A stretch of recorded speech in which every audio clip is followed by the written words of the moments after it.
Olá. Gente, eu nunca vou esquecer de um dos meus primeiros e principais clientes, que chamava Rogério. O Rogério, ele passou quase a vida toda dele para construir o primeiro milhão dele. E depois disso, ele não parou por aí. Ele tinha sede de grana, de dinheiro, ele queria ficar mais rico, e ele não parou aí. Ele chegou no segundo, terceiro, quarto, quinto, e aí ele foi ficando cada vez mais rico. Só que o Rogério, quando ele conseguiu finalmente atingir o sucesso financeiro dele, ele foi abatido por uma doença muito grave. Bateu câncer na porta da casa dele.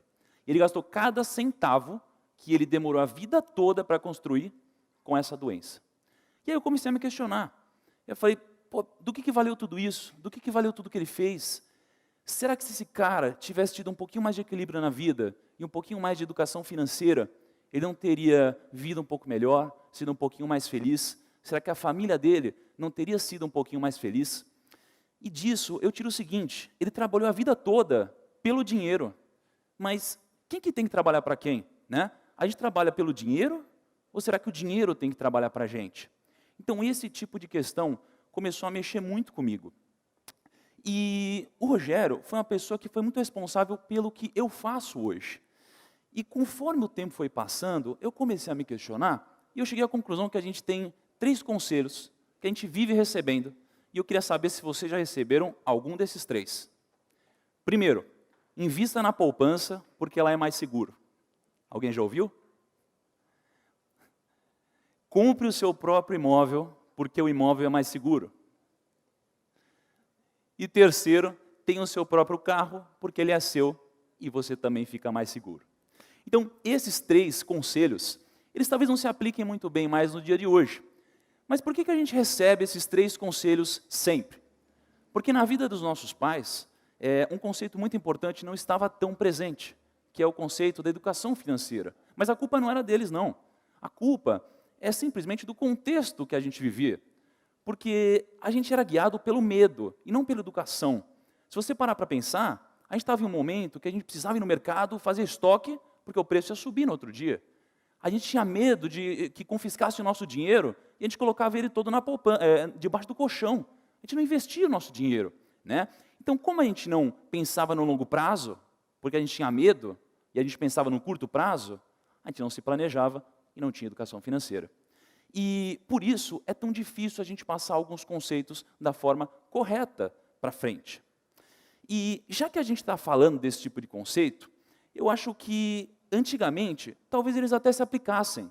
Porque se você for parar para pensar, quando a economia estava meio estranha, começaram a surgir alguns sinais positivos. A poupança, por exemplo, já chegou a render mais do que 1000% no ano. Eu não sei se vocês sabiam disso. E alguém se arrisca a dizer quanto que a poupança rende mais ou menos hoje? 5, 8, 7. Rende mais ou menos isso, uns 7% hoje ao ano. Mas eu fiz umas contas e se a gente tivesse aplicado 100 mil reais há 3 anos atrás, sabe quanto a gente teria de lucro na poupança? 98 reais. Aí você pode pensar, não, peraí, mas rende 7% de 100 mil dá 7 mil reais, como que rende 98 reais em 3 anos?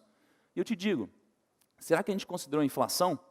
Porque a inflação foi tão alta quanto o rendimento da poupança. E aí eu te pergunto de novo, será que dá para enriquecer investindo na poupança? Será que se a gente deixa o nosso dinheiro na poupança, a gente está trabalhando pelo dinheiro ou o dinheiro está trabalhando por nós? E por isso eu acho que esse é um mito que a gente tem que tirar. E o segundo mito, o mito do investimento imobiliário. Né? Em alguns casos faz sentido comprar o seu próprio imóvel, mas na maioria deles não. Porque se você pegasse o mesmo dinheiro que você poderia utilizar para comprar o seu imóvel, mas você colocasse esse dinheiro em uma aplicação financeira, você teria mais dinheiro em rendimento. Você teria mais liquidez. Você poderia movimentar o seu dinheiro de uma forma muito mais fácil. Mas claro, lá atrás, o investimento imobiliário era muito rentável. Porque nos últimos 50 anos, o Brasil se formou, basicamente. Então, como há 50 anos São Paulo era quase que uma floresta em muitos lugares, qualquer investimento imobiliário subia. Hoje, já não é mais bem assim. A gente tem muitos anos em que o investimento imobiliário tem até rendimento negativo. Então, por causa de todas essas questões, faz sentido eu me apresentar um pouquinho para eu poder chegar no ponto que faz sentido e a reflexão que eu quero trazer aqui para vocês hoje.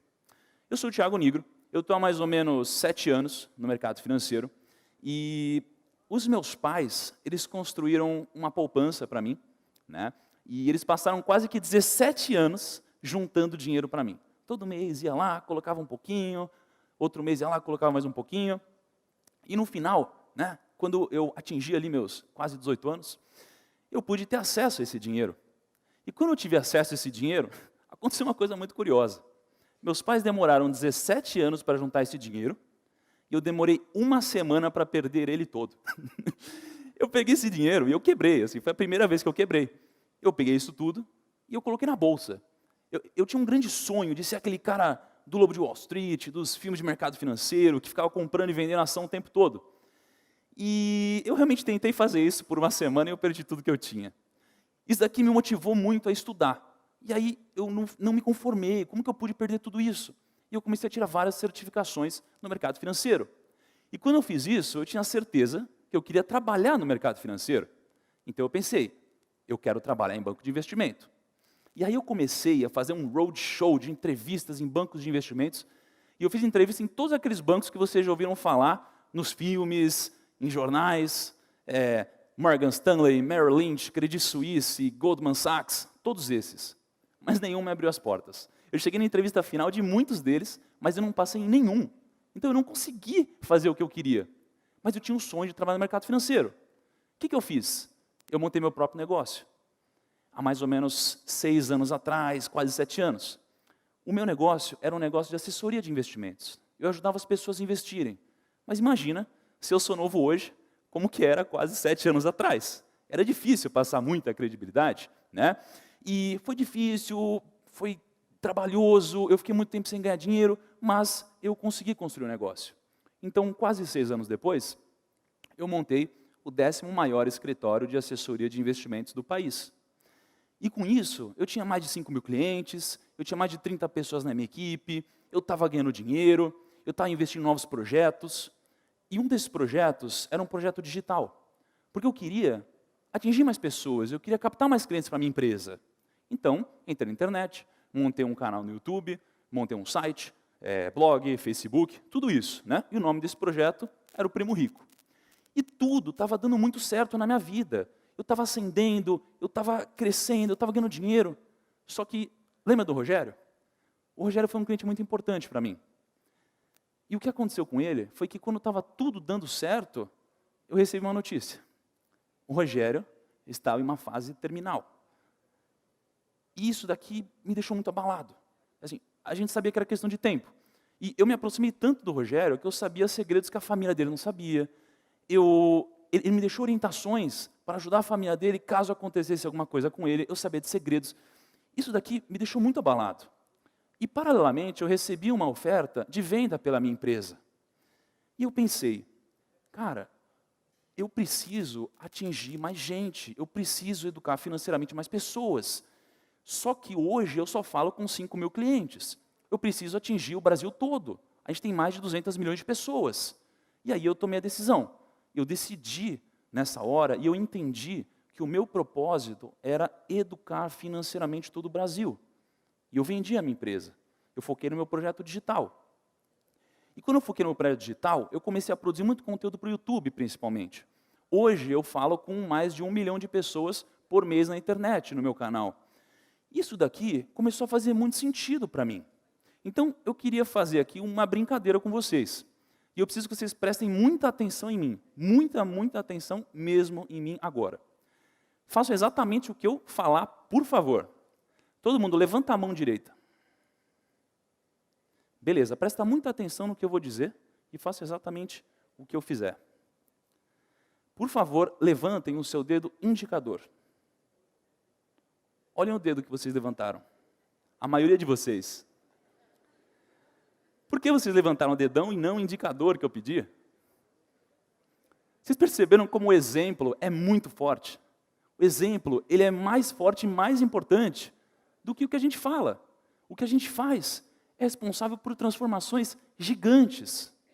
E quando eu percebi isso, eu entendi que o meu propósito era ajudar a transformar o Brasil financeiramente através do exemplo. E Agora que vocês entenderam um pouquinho mais de como a educação financeira poderia ter transformado a vida do Rogério, a vida de várias pessoas, e vocês entenderam como o exemplo é poderoso, eu gostaria que vocês agora me ajudassem e se sentissem responsáveis por me ajudar a disseminar esse tipo de informação que é tão importante hoje no Brasil e que me auxiliassem a atingir o meu propósito. Obrigado.